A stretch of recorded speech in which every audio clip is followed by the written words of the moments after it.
Salut tout le monde, bienvenue dans une nouvelle vidéo un peu spéciale parce qu'aujourd'hui je fais une collaboration avec Jerry Lauzon. Si vous le connaissez pas, c'est un gars qui est assez important dans le monde de la van life au Québec. Il est membre de l'association Van Life Québec, puis il y a aussi une chaîne YouTube où il donne des informations et des conseils en général sur la van life. Donc si vous le connaissez pas, vous irez voir sa chaîne, puis sinon je vous laisse avec la vidéo.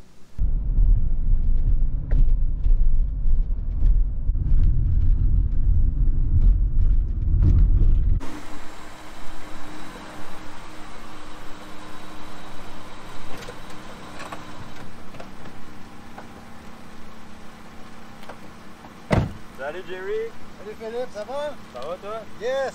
Hey tout le monde, on est à Trois-Rivières.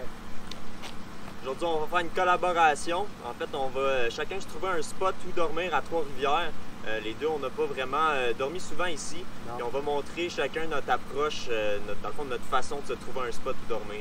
Exact. Puis demain matin, on va se rencontrer pour faire un genre de débriefing de comment ça a été. C'est ça. Alright, c'est avec nous autres. Donc on s'est déplacé à un spot un peu plus à l'ombre, puis là je vais vous montrer comment Jerry est organisé dans sa van. Lui, il vit à temps plein dans sa van, donc vous allez voir qu'il y a pas mal plus de stock que dans la mienne. Alors, bienvenue au Ninja Gris bleu, au Ninja Gris 2, parce que c'est le deuxième. Fait que ça, c'est une van où on vit à temps plein, fait qu'il y a un peu plus de stock dedans, c'est un petit peu plus crowded.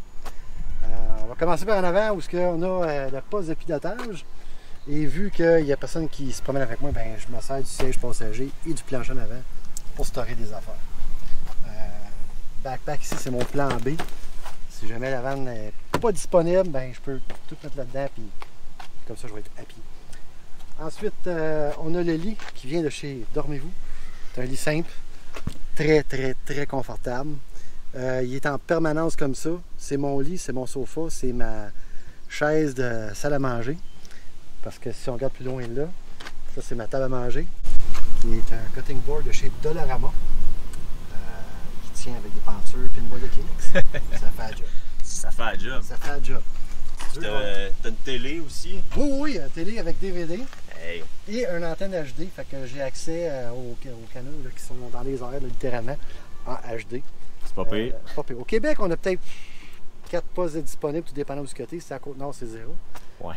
Mais si tu es en Arizona, tu as accès à genre 80 postes de télévision. Ouais, dont la moitié viennent du Mexique. OK. Puis le quart, c'est des postes de Bible. Okay. En espagnol et en anglais. C'est vraiment drôle. Tu t'ennuies pas. Je peux te montrer en dedans un peu comment ça marche. Au plancher, à l'intérieur ici, c'est ma dépense. C'est là que je mets mon canage parce que aujourd'hui, il doit faire dans les 32, quelque chose comme ça. En tout cas, fait chaud. Je prends une canne, là, elle est fraîche. Elle n'est pas chaude, elle est fraîche. Fait que tout mon canage est là, le sec est storé en haut, en arrière. Mon poêle au butane qui est dû pour être lavé. Après ça, j'ai ma petite case ici qui sert à storer différentes affaires. Ma petite lumière. Ce qui est cool, c'est que j'ai branché. Il est-tu branché? Oui, il est branché. Fait que je peux mettre ça. Et ça, c'est branché sur mon EcoFlow en dessous, en 12 volts, puis j'ai 2 prises USB. Fait que je peux m'en servir pour soit m'éclairer ou charger mon téléphone. Bien pratique. Ça, c'est mon armoire à tiroir, avec un tiroir à débarras, comme toi. J'ai le luxe de ça. L'autre, c'est différentes bébelles, hein, des papiers. Ça, c'est des crayons, parce que je dessine aussi à l'occasion. Mon rack à épices. L'épice qui vient de la Louisiane. Merci Terry. Flashlight, ça te prend toujours une flashlight dans ta vanne. Ce que vous allez voir tout le long ici, c'est mon éclairage intérieur. Là, quand il n'est pas branché. J'ai ma fan, encore une fan USB qui est sur l'EcoFlow. Mon système de son. Et caché ici, le trou qu'il y a là, c'est là qui est tout mon linge qui est caché ici en dessous. Très facile d'accès. Ben oui, c'est juste qu'il faut que tu fouilles pour savoir c'est quoi tu veux, parce que tu vois rien. En arrière, c'est mon sec et aussi mon beurre de pinot, parce que j'en mange pas mal. Fait que, en gros, c'est ça. J'ai pas d'armoire comme toi là, sur les murs, c'est isolé. Mes vitres de côté s'ouvrent, fait que ton ventilateur m'intéresse beaucoup. Je vais probablement m'en fabriquer un. Je te le conseille fortement. Ouais, mais même pas un, je vais en faire 2, un pour chaque bord. Parce que les 2 fenêtres s'ouvrent. C'est vraiment pratique. Après ça, en arrière, on a accès. Le meuble sur le côté en dessous, là, il est ouvert sur le long au grand complet. Fait que je peux stocker du stock comme mon bâton de marche. Et sous le lit, parce que j'ai enlevé toutes les bancs dans Dodge Caravan. Fait que j'ai du storage pour différentes bébelles aussi, comme mes shorts téléguidés. Et bien entendu, mon breaker bar.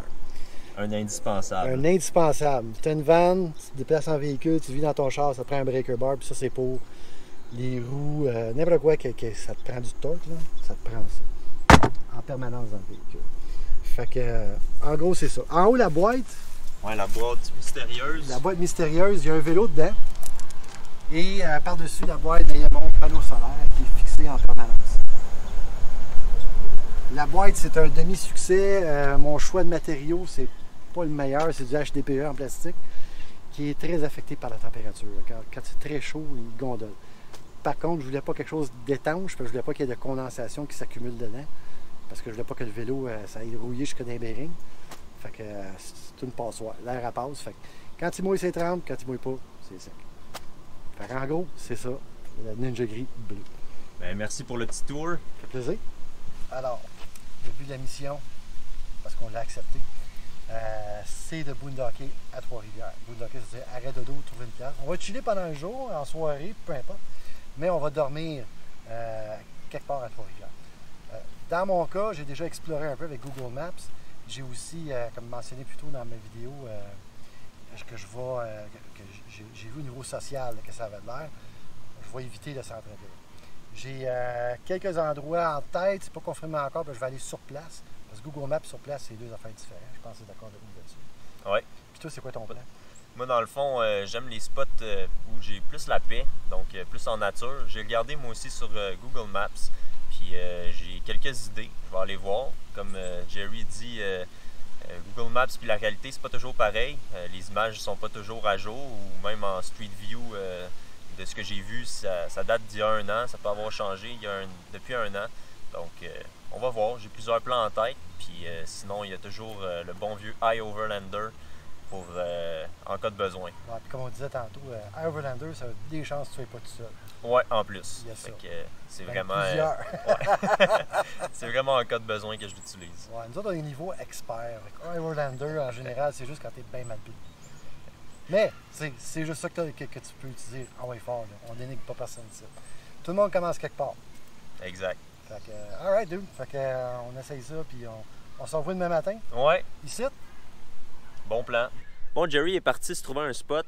Moi, je suis resté dans le stationnement où est-ce qu'on était tantôt. Je me suis juste approché du bord où est-ce qu'il y a des blocs de béton comme ça pour pouvoir me faire à manger. Je vais me faire un pad thai. J'ai trouvé dans la section liquidation à l'épicerie un mélange comme ça de pad thai comme prêt à manger. Puis dedans, je vais rajouter un œuf, puis des poivrons, carottes, puis du tofu. C'est quand même drôle parce que tantôt, j'ai réalisé, là, à moins que je me trompe, c'est la première fois qu'on me voit interagir avec quelqu'un de toutes mes vidéos YouTube. La seule autre fois, en fait, je sais pas si ça compte, là, mais c'est quand je dis merci à la madame qui scanne mon billet en rentrant sur le Bella des Gagnés au début de la vidéo.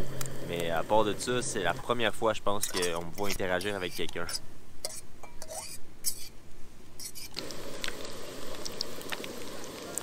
Je peux vous parler un peu de comment je trouve des spots d'habitude, parce que je pense pas que j'en ai déjà parlé. Donc en général, j'essaye d'arriver à un spot assez tard, puis repartir assez tôt pour pas déranger ou pas s'attirer des mauvais regards. Mais ça, c'est surtout dans les villes.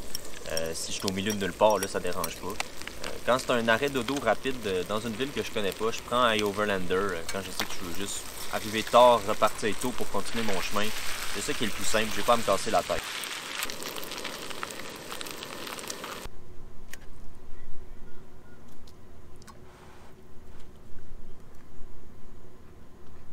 Ah ouais. Ouais, c'est vraiment bon. Par contre, si j'ai un peu plus de temps, j'essaye de chercher puis me trouver un spot un peu plus beau. Mais ça, c'est ça. Ça dépend des fois. Moi, j'aime ça utiliser juste Google Maps en mode satellite. Essayer de voir qu'est-ce qui aurait de l'allure. J'essaye de prendre des places où je vois que ça n'a pas l'air d'être un terrain privé. puis quelque chose d'assez isolé. Parce que c'est ça, j'imagine que je vais pas déranger. Mais encore là, un peu comme j'ai dit tantôt, la théorie puis la réalité, c'est pas pareil.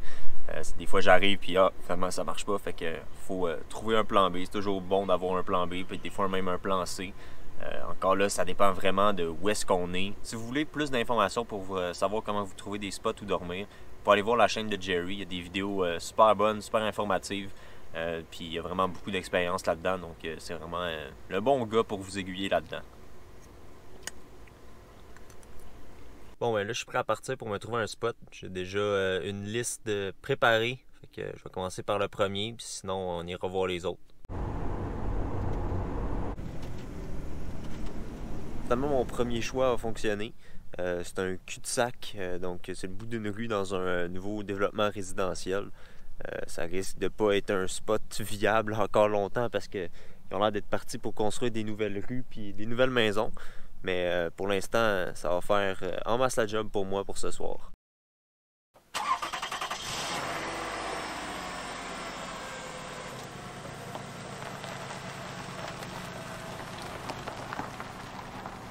Ouais, bon matin tout le monde. On a bien dormi? Ouais, le spot était le fun, la température l'était un peu moins. C'était vraiment humide, puis avec la pluie, on était obligé de remonter les fenêtres pendant la nuit, puis la chaleur montait. Fait que c'est un peu plus désagréable, mais le spot était beau. On va dire, la chaleur, c'était pas autant ça que l'humidité. Ouais, c'est surtout l'humidité. Ça s'est rafraîchi à matin. Ouais. Parce qu'on n'avait pas de soleil à matin. Mais là, il est sorti, puis là, ça commence à tomber. En tout cas, c'est vraiment une expérience cool. Oui. C'est vraiment drôle. Nous autres, en tout cas, on parlait tantôt, on va pas révéler les spots où ce qu'on était. Le tien, tu me disais que c'est quelque chose qui va changer dans le temps. C'est ça. Moi, comme j'ai dit, c'était un cul-de-sac au bout d'une rue dans un nouveau développement de maison. Donc, d'ici quelques mois, j'imagine qu'il va y avoir des maisons. Fait que ce serait pas trop dramatique si c'était révélé. Fait que si vous voulez vous amuser à essayer de trouver où est-ce que j'étais, faites-le. Mais bonne chance. Dans mon cas, c'est un endroit qui est établi. Il n'y aura pas de développement. Puis si je vous dis c'est où, donnez-y 2 semaines, puis ça va être fermé. Parce que c'est vraiment, ça accroche. Ce qui va arriver, bien, il y a un paquet de monde qui va se pointer là, incluant un pick-up avec fifth wheel. Là. Puis les gens du secteur qui profitent du parc qui est direct à côté d'où je me suis parké cette nuit, bien là, c'est ça, ils trouveront ça pas le fun. Fait que, il y a déjà quelqu'un qui l'a trouvé avant même que moi je le trouve parce que je me suis levé un matin et je n'étais pas tout seul. Il y avait un autre van qui était là. Mais on était juste 2. Fait qu'imaginez si je publie ça là, ben, dans 2 semaines, ça va être plein, les gens vont chialer, et avec raison. En tout cas, moi, j'ai bien aimé ça, c'était vraiment le fun. Oui, pareil pour moi, si jamais vous voulez collaborer, contactez-moi, puis on parlera de ça. Ah ben, salut, man! Salut, à la prochaine! Bonne route, bon voyage. Tu en vas quoi, Terre-Neuve cet été? Ouais, Terre-Neuve, puis l'île d'Anticosti dans 2 semaines. Fait que, ouais, j'ai un bel été de prévu. Moi, c'est simple, c'est le Bas-Saint-Laurent. Ça, c'est la semaine prochaine. Bon, ben, bonne route tout le monde, puis bonne journée. Ah, c'est pas ça, mais quand je me fous de même. Mais ça va être dans les reels à la fin. OK, bye! Salut! Jerry est parti, il a repris la route vers Québec. Moi, j'ai regardé vite, je me suis trouvé un sentier à faire dans le coin, fait que je vais aller faire ça avant de retourner chez nous.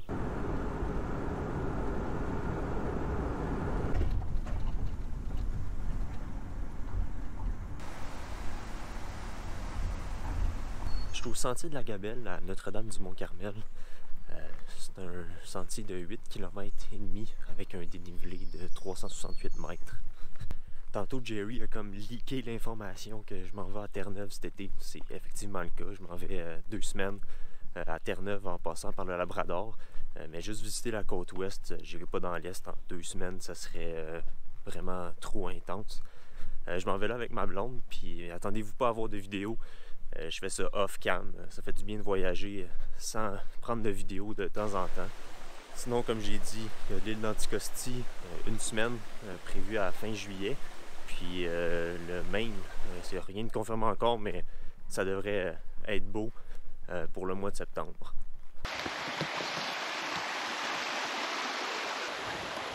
L'eau est bien brune.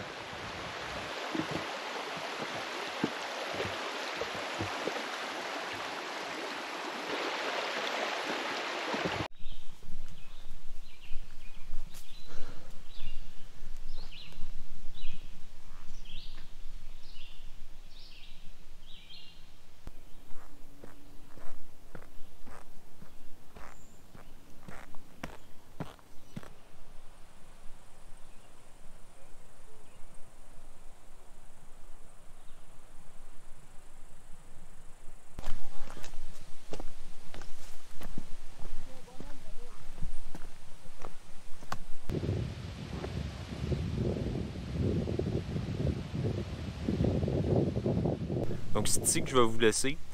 Merci d'avoir écouté jusqu'au bout. On se revoit dans une prochaine vidéo sur l'île d'Anticosti.